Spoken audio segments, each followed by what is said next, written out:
It's my new sewing machine. As far as I can tell, it's a 1962 Singer 111W155, which means it's got the compound walking foot. Real upholstery machine. These are pretty common machines. A lot of the big manufacturers that make them today copied this design, even now. And this one came out of a guy's garage. It hadn't been used in about 10 years. It was full of dirt and it had paint on the table. I cleaned everything up, got all oiled. It did work, seemed to work okay after some adjustment. But yeah, I've had like a lighter duty machine, but I've kind of outgrown it. I really need to step up to like a real industrial machine, so that's what I got. And it's a real original. You probably can't see it down here. It's got the original motor, clutch motor. It's really hard to get to go slow. The knee lift I got working. Table's in pretty good shape. It was only $300. I haggled the guy down a little bit. I repainted the legs too. They were really rusty, so that got repainted today with some hammered paint. And the next thing it's going to need is a speed reduction pulley, because this thing's just too fast. But anyway, there it is. Let me oh, here, one of my favorite parts about it is when you turn the on switch on, the noise it makes. Listen, you can watch my lights dim.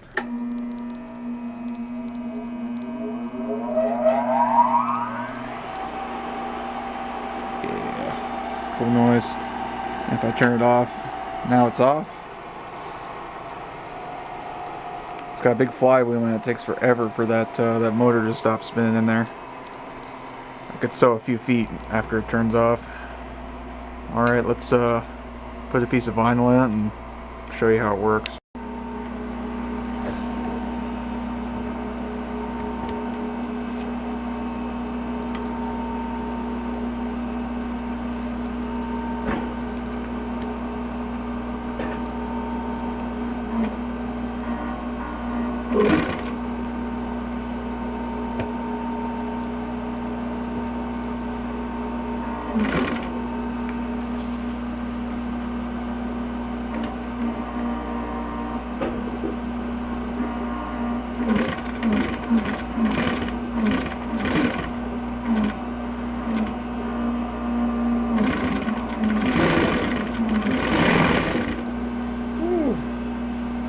It's fast.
And this thing will do 3.5 stitches per inch, which is pretty big.